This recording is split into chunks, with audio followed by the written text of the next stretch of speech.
Hi, everyone, and welcome to Inside Bristol. I'm your host, Sheridan Nichols, and joining us up first is Moira Fraser Ostrander, and we are talking Bristol Ballet and a couple of exciting things coming up. Let's start with Alice in Wonderland. Yes. This is a classic and a favorite. One of my favorite stories and so fun to do as a ballet. We are so excited. I've never seen it as a ballet, so tell me a little bit about what makes that a little more special. Definitely.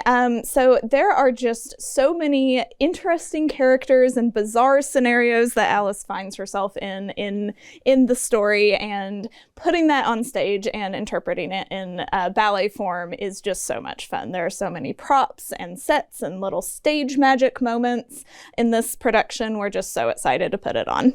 And if you want to get tickets, where do we go to do that? Definitely. You can go to the Paramount Bristol website and get your tickets there, or their box office is also open, and you can call the box office or even get them at the door, though we don't have that many left, so I'd suggest getting them sooner rather than later.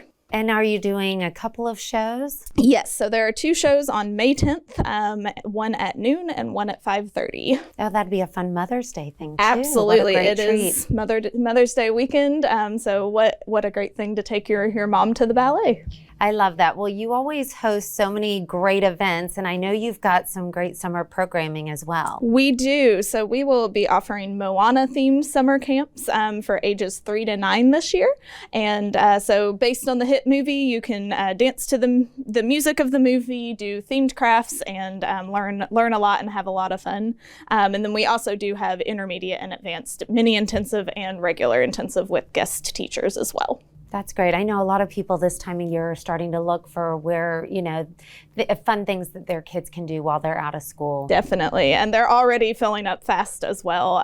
So we always have a great time at the summer camps. And anybody can sign up, not just our current students, everyone. And they just need to call the studio. Call the studio or register on bristolballet.org, whichever they'd prefer. Perfect. Thank you for sharing all this with us. Thank you. And don't go anywhere. We'll be right back. Hi, everyone, and welcome back to Inside Bristol. I'm your host, Sheridan Nichols, and I've got Officer J.C. McCrae with us today from the Bristol, Tennessee Police Department, and it is National Distracted Driving Awareness Month, and she's going to give us all some tips because it is easy to get distracted out there on the roadways. It is, and Distracted Driving Month is not only just texting or making phone calls. It could also include, putting on your makeup or picking up your water bottle to take a drink, your children in the back, anything like that can constitute as distracted driving. Here in the city, we like to definitely enforce those rules because it is something that happens a lot. And more we're seeing it now with texting and making phone calls and things like that. So it's definitely becoming a bigger problem within our area. Is the police department doing anything to host or get this awareness out this month? We are trying to just kind of more promote the awareness of being distracted because we don't want people out here getting into car accidents and things like that.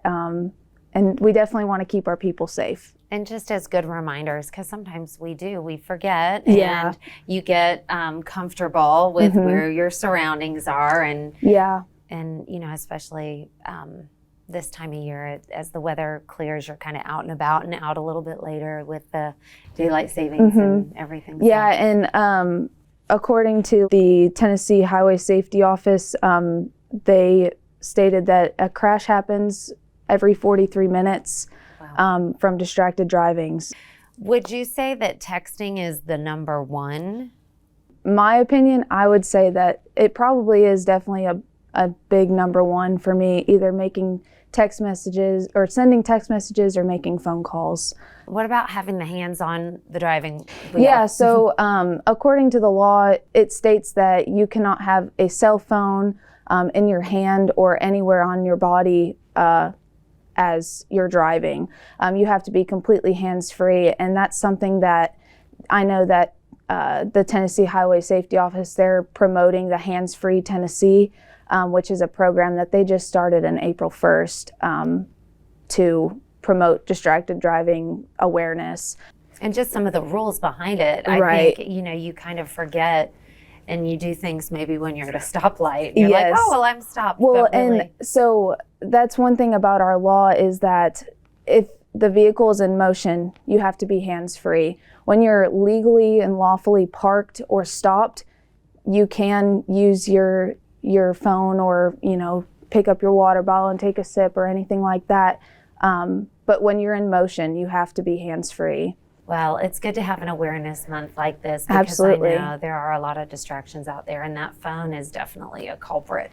Yes, it is. 100%. We're all distracted by that. Even if we're at dinner, we're distracted by Yes, that. yeah. We need like rules of putting that phone away. Absolutely. And some of the tips that, we recommend is just to put the phone away, put it down. If you have to send a text, pull over on the side of the road or take care of those things before you get on the roadway. If you need directions, set your GPS before you leave your house or things like that. And for parents to definitely talk with your children about driving and what the safeties are. Set rules, be a role model for your child when you're on the roadway because your children watch you, and it's definitely important to be that role model for them and set those examples for that. And there's also parental control apps out there for cell phones when your teens are driving. I definitely think that That would be a good one to have. it's definitely important. I know when I was driving, my mom had a parental control for my phone, and I wasn't able to use my phone while I was driving, and it detected that. So there's definitely plenty of apps out there that would definitely help. That's perfect. Thank you so Yeah, much for absolutely. coming on and sharing all these tips. Yeah. We just loved it, and glad to be aware this month. Yes, absolutely. Well, don't go anywhere. We'll be back in just a moment. Hi, everyone, and welcome back to Inside Bristol. I'm your host, Sheridan Nichols, and I've got Courtney Arnett with us today, and we are talking farmers market on State Street. Yay! This is one of my favorite things out there. Me too. Great place to shop local, and we're looking for vendors. So Yes. applications are out there. Tell us a little bit about the application process and how many vendors you need and Yeah. some of the details. So basically, we have a link now. In the past, it was just paper, but we have a link now that Ann has created on the City of Bristol, Tennessee website under our department, which is Community Engagement and Events.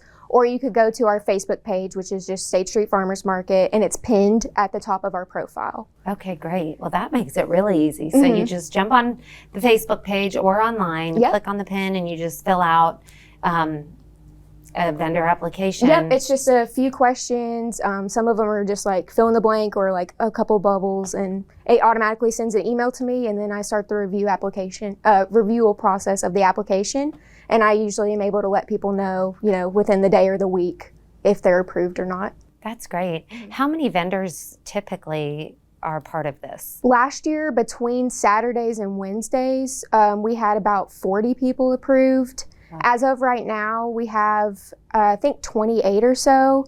And on Saturdays, we can really only have 30 people. So we're looking more for people for the Wednesday markets in July through September right now. But a lot of our categories have already filled up. Like our meat vendors, we're covered there. Honey, flowers. We have a new sourdough person this year. I'm really excited. Oh, that is Yes. exciting. So when is the application deadline? I'm just going to leave it open Okay. until probably the beginning of July.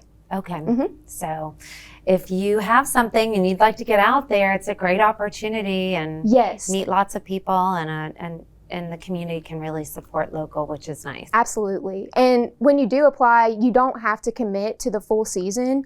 You could do just 1 month of the 6-month season, or you could even do it on a daily basis. So if you were only able to come like once a month, then you could just pay $10 for the day.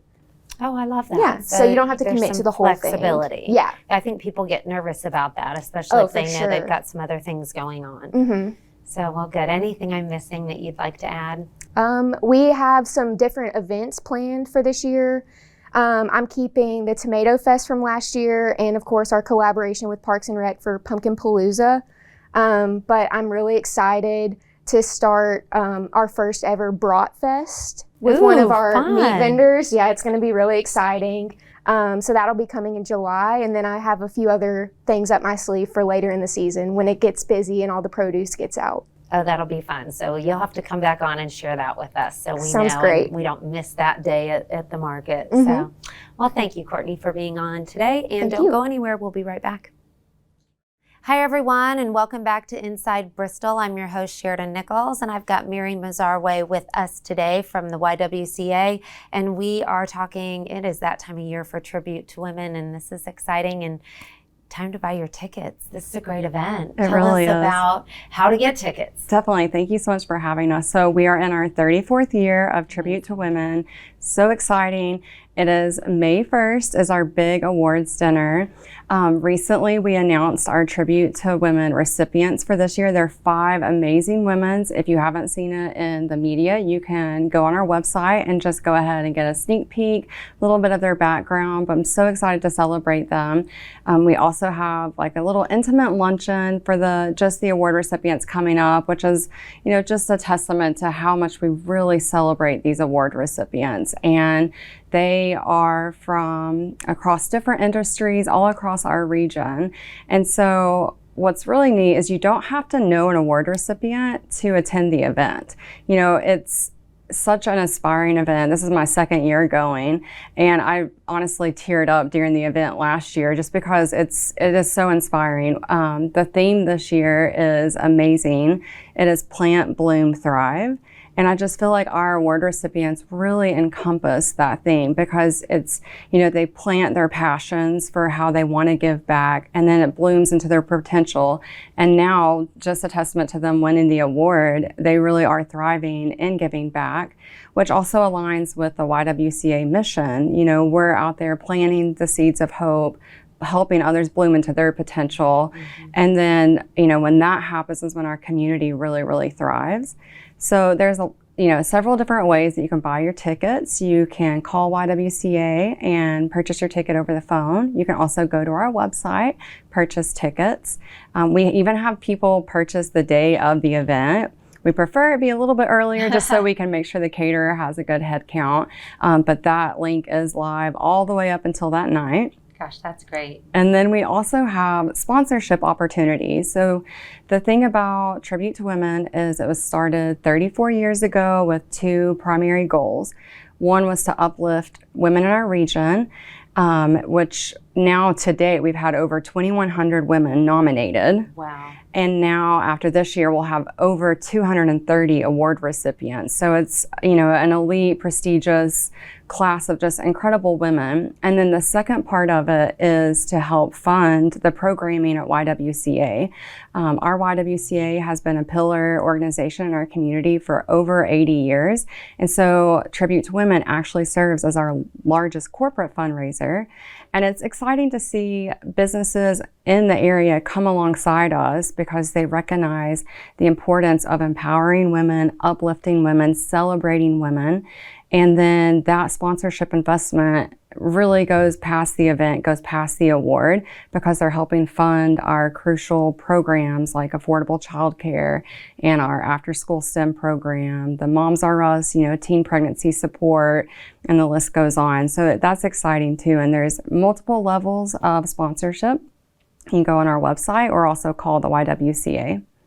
And when is the event? It's May 1st. It's Thursday at Bristol train station, which if you haven't been to Bristol train station, it is a beautiful historic building. And so, it'll be May 1st on that Thursday. So perfect. This is a great chance to celebrate a lot of amazing women in our area, give back to the community, help the YWCA, and just have a great event. Absolutely. I love that. Well, thank you so much for being on and sharing everything with us, and go get your tickets. Thank you so much. I'm excited. And we appreciate you joining us today. We'll see you next time.